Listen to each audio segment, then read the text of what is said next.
पहले जब जहाँ भी संबंधों की बात आती है तो संबंध कभी एक आयामी नहीं होते, हमेशा बहुआयामी होते हैं। कभी खटास भी होता है, कभी उसमें मिठास भी होता है। इस प्रकार इसी के संबंध में भारत और अमेरिका के संबंध को भी देखेंगे। तो दोनों में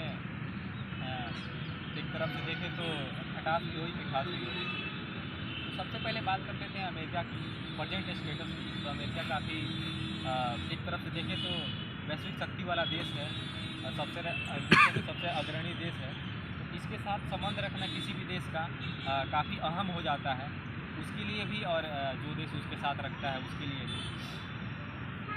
तो इन सभी बातों के इतर हम देखते हैं कि पीछे जो भी अमेरिका और भारत का इतिहास अपना रहा है संबंधों की, उसकी बात कर लेते हैं। उसकी एक रूपरेखा थोड़ा बना लेते हैं ताकि प्रेजेंट स्टेटस में हमारा उनके प्रति क्या सहयोग और उनका हमारे प्रति क्या सहयोग है उसको समझने में थोड़ी मदद मिलेगी। तो सबसे पहले बात करते हैं कि जब हमारा भारत देश आज़ाद हुआ, हमारे आज़ादी होने से पहले 150 साल पहले अमेरिका आज़ाद हो चुका था और वो डेवलप्ड भी हो चुका था। इंडस्ट्रियलाइजेशन का प्रभाव उस पर या फिर अपनी इसकी कौशल क्षमता उसके प्रभाव को लेकर, तो उसका कहीं ना कहीं एक प्रकार का प्रेशर ही था जिसके कारण औपनिवेशिक सत्ताएँ जो भी थी इंग्लैंड की, वो छोड़ने का काम इस प्रकार भारत आज़ाद हुआ। तो आज़ादी के बाद देखते हैं कि क्या हाल रहा था अमेरिका और भारत के बीच में संबंध का। जब हमारा देश 1947 में आज़ाद हुआ, उसके बाद से क्या बोलते हैं, हमारे पास बहुत सारी समस्याएँ थी। एक समस्या तो खाद्यान्न की समस्याएँ थी, दूसरी बेरोजगारी की समस्या है, भुखमरी की मतलब वैसी समस्याएँ जो मूलभूत समस्याएँ देश की होती हैं, वो सारी समस्याएँ हमारे देश में विद्यमान। तो खाद्य सुरक्षा लेकर काफ़ी परेशानी थी, इसको लेकर अमेरिका से सहयोग लिया गया, जिससे अमेरिका द्वारा खाद्य सुरक्षा की पूर्ति भी की गई। और उसके बाद देखते हैं कि प्रथम और द्वितीय विश्व युद्ध के बाद क्या हुआ ना, दुनिया दो धुरी में बढ़ गई। एक धुरी यूएसएसआर के सपोर्ट में चला गया, दूसरी धुरी हो गई पश्चिम जो कि अमेरिका के सपोर्ट में चली गई। इन दो धुरियों के बीच भारत कहीं अटका हुआ सा नज़र आ रहा था, क्योंकि भारत अपनी पक्षधरता किसी के पक्ष में वो शामिल नहीं कर पा रहा था, जबकि दोनों देशों को अपना अपना आग्रह था कि आप हमारे में शामिल हो जाइए। लेकिन भारत ने अपने समझ कौशल के हिसाब से, क्योंकि हमारी जरूरतें दोनों देशों से थी, भारत ने अपने कौशल के हिसाब से दोनों देशों के इतर अपनी एक अलग तीसरी दुनिया में प्रवेश करने का कोशिश किया, जिसे हम नैम के नाम से जाना जाते हैं। 1961 में नैम की परिकल्पना की, इससे अमेरिका खफा हुआ। ये अमेरिका से खटास की बात हो गई। उसके बाद क्या हुआ कि जब हमारा ये परमाणु परीक्षण हुआ, इससे अमेरिका से हमारी क्या बोलते हैं खटास की नौबत आई।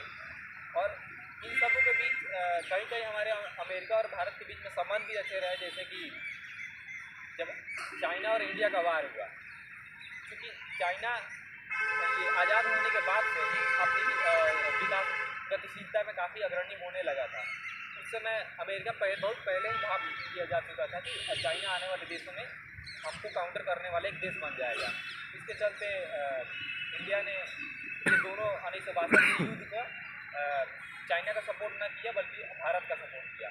लेकिन एक तरफ से देखें तो हमारा जो विभाजन हुआ था पाकिस्तान और भारत के बीच में, तो विभाजन में अगर दोनों देशों के बीच में सपोर्टनेस की बात की जाए तो सबसे ज़्यादा पाकिस्तान की तरफ से ही उसका सपोर्ट था। उसके बाद क्या हुआ, 1998 में फिर दूसरा पोखरण परीक्षण हुआ, उससे अमेरिका खफा हुआ अपना। इन सब के बावजूद होते हुए जब वर्ल्ड ट्रेड ऑर्गेनाइजेशन को उसका हमला हुआ, तब उसको समझ में आया कि हमें टेररिज्म को ख़त्म करना है। टेररिज्म को ख़त्म करने के बहाने से इंडिया और मध्य एशियाई जितने भी कंट्रीज थे उसका सपोर्ट लेने उन्होंने शुरू किया। ये तो हो गई एक रूपरेखा की बात। अब देखते हैं कि सबसे बड़ी हमारी जो मुद्दा थी कि भारत अमेरिका जो संबंध है, तो संबंधों में हम अमेरिका से क्या सहयोग ले पा रहे हैं और वो हमसे क्या सहयोग ले पा रहे हैं, तो इसके संबंध में थोड़ी बात करते हैं। अब देखते हैं कि इंडिया अमेरिका का कितना फ़ायदा उठा पा रहा है और हमारा सहयोग कितना फ़ायदेमंद है। तो इसको हम 4 मूलतः भागों में बांट कर देखते हैं। पहले ट्रेड, दूसरा का डिफेंस में देखते हैं, तीसरा अगर हम देखें तो जियोपॉलिटिक्स के मामले में देख सकते हैं, और चौथा अगर हम देखें तो साइंस टेक के मामले में देख सकते हैं। अगर पहले ट्रेड की बात की जाए तो अभी प्रेजेंट स्टेटस ये है कि भारत सबसे ज़्यादा अगर निर्यात किसी देश में करता है तो वो अमेरिका है।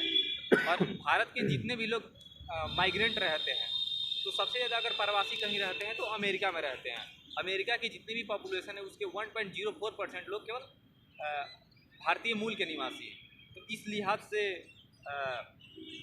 हमारे लिए अमेरिका इंपॉर्टेंट हो जाता है, क्योंकि वहाँ से हमारे यहाँ रेमिटेंसेस आते हैं। रेमिटेंसेस आने से इन्होंने बताया कि फॉरेक्स रिजर्व बढ़ते हैं, तो फॉरेक्स रिजर्व अगर बढ़ता है तो हमारा सरचार्ज भी बढ़ेगा, अधिशेष भी बढ़ेगा। तो एक ये क्या बोलते हैं कि इंटरऑपरेबिलिटी सुरक्षा देता है। और दूसरा मामले में देखें वो डिफेंस के मामले में, तो डिफेंस के मामले में काफ़ी ज़्यादा सहयोगी अमेरिका हमारा रहा है, क्योंकि हमारा देश काफ़ी बाद में आज़ाद हुआ 1950 में, 1947 में। तो साइंस टे का विकास काफ़ी कम हुआ था। तो साइंस टे के विकास में वो जैसे कानपुर IIT का विकास अगर हम देख सकते हैं। और डिफेंस के मामले में देखा जाए तो अमेरिका से हमारे देश से जितनी भी द्विपक्षीय संधियाँ हुई है उन सब में अगर अधिक संधियाँ देखी जाए तो वो अमेरिका के साथ ही हुए हैं। जैसे कि ये क्या बोलते हैं कि लिमोआ के संधि में ये था कि अगर एयरफोर्स और नेवल के बेस दोनों देशों का जहाँ कहीं भी है वो दोनों देश आपस में वो उसका यूज करेंगे। जैसे मान लीजिए कि अमेरिका का अगर कोई नेवल बेस है जापान में, अगर भारत का शिप जापान की तरफ जाता है तो वो वहाँ पर फ्यूलिंग कर सकता है, वहाँ पर रह सकता है, खाना खा सकता है, मतलब ऑल ओवर चीज़ें जो साझा की जा सकती है वो कर सकता है। उसके बाद देखते हैं कि कामासाका की क्या बोलते हैं, वही कॉस्मोस की संधि में ये होता है कि ये क्या बोलते हैं कि जैसे कि दोनों देशों के सैटेलाइट आपस में अपनी अपनी इंफॉर्मेशन यूज करेंगे। जैसे कि इंडिया में मात्र 3 ही सैटेलाइट हैं, अगर अमेरिका में देखा जाए तो 135 सैटेलाइट्स हैं। तो इस लिहाज से हमारे लिए काफ़ी इंपॉर्टेंट हो जाता है। सैटेलाइट्स यूज करने का मतलब ये हो गया। ये संधि काफ़ी 2016 बाद में वो 2018 में ये क्या बोलते हैं कि साइन हुई। अगर पहले हो गई रहती तो 1962 के जो हमारा चाइना और इंडिया का युद्ध था उसमें सैटेलाइट की मदद से हम लोग देख पाते कि वो लोग कहाँ से अटैक कर पा रहे हैं। उस समय प्रॉब्लम ये थी कि हमारे सैनिक देख ही नहीं पा रहे थे कि वो लोग कहाँ से अटैक कर पा रहे हैं। इसके कारण एक वो तो इस लिहाज से काफ़ी वो क्या बोलते हैं कि डिफेंस में हमारे लिए महत्वपूर्ण हो जाता है। और तीसरा ये कि एक था बेका की संधि में ये होता है कि दोनों देश को बीच में एक प्रकार का पर्सनल डेटा का साझा होगा। अगर कोई भी देश दूसरा देश अपनी कोई इन्फॉर्मेशन निकालता है तो वो सीधा उसका रियल ट्रांजेक्शन दूसरी भाषा में दूसरे देश को करेगा, ताकि बीच वाले देश को नहीं देख पाए। वो एंड टू एंड इनक्रिप्टेड होता है। तो इस लिहाज से काफ़ी हमारे लिए इम्पोर्टेंट हो जाता है।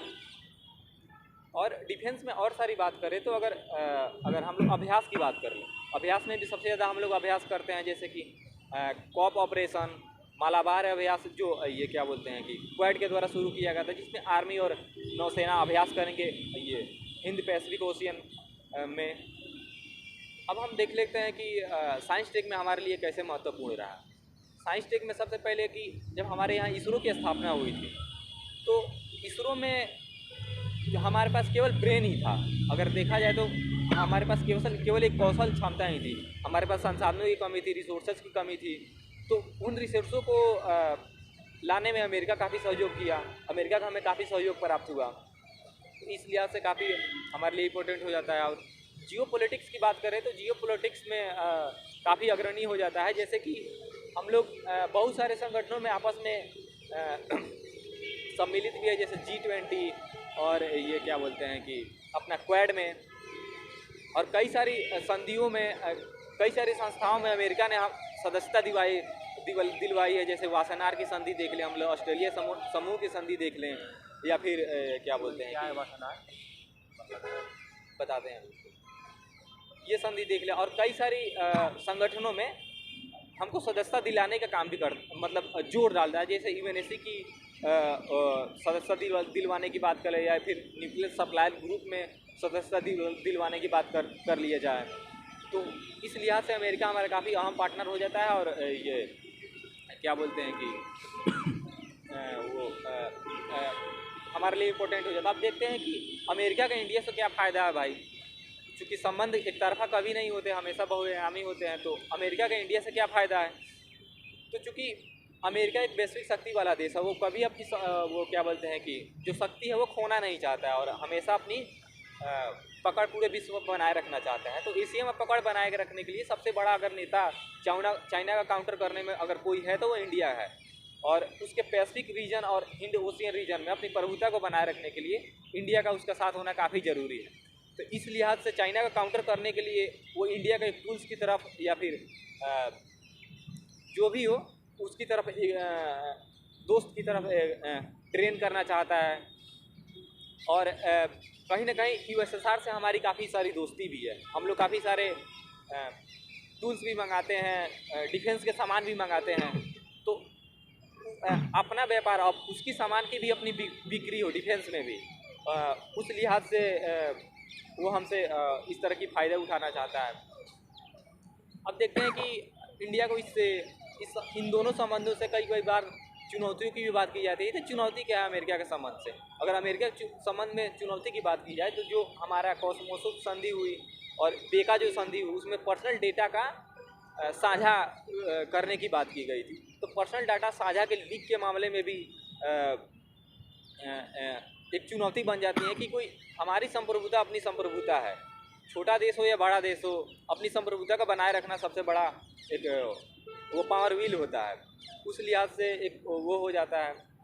और दूसरा कि अगर देखा जाए इन सारे सिनेरियो में तो अगर हमें अमेरिका से जितना फ़ायदा हो रहा है उससे ज़्यादा अमेरिका को हमसे फ़ायदा हो रहा है, चाहे वो अर्थव्यवस्था के मामले में देख लिया जाए, फिर डिफेंस मैकेनिज्म के मामले में, क्योंकि डिफेंस में वो लोग जो भी सामान बेचते हैं तो उनके कामगार भाई प्रलोभित होते हैं या फिर उनकी सामानें बेचती है, हमको कहाँ कुछ मिलता है, हम तो अपनी उसी अवस्था में कायम हैं। तो इस लिहाज से चुनौती हो जाता है।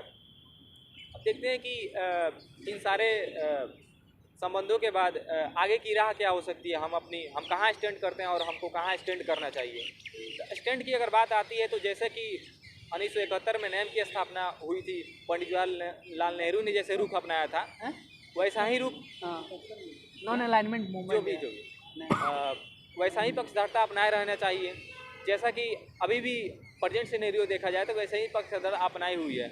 हम लोगों ने रूस से S-400 और सुखोई जैसे विमान मंगाए, और अमेरिका का जो कार्सा एक्ट है वो कहता है कि अगर हमारे दुश्मन दोस्त से आप कोई भी सामान लेते हैं तो हम आपको सेक्शन लगा देंगे। लेकिन इन सब के बावजूद भी अमेरिका सेक्शन नहीं लगा पा रहा है क्योंकि उनको पता है कि सबसे बड़ा मार्केट इंडिया ही है हमारा। तो अपनी संप्रभुता को बेसिकली बात है कि अपनी संप्रभुता को बनाए रखने के लिए किसी की पक्षधरता में ना जाते हुए अपना एक नया रुख अपनाना चाहिए और अपनी संप्रभुता को बचाए रखना चाहिए। अब जो भी था यही था। अब रहने दो यार टाइम। नहीं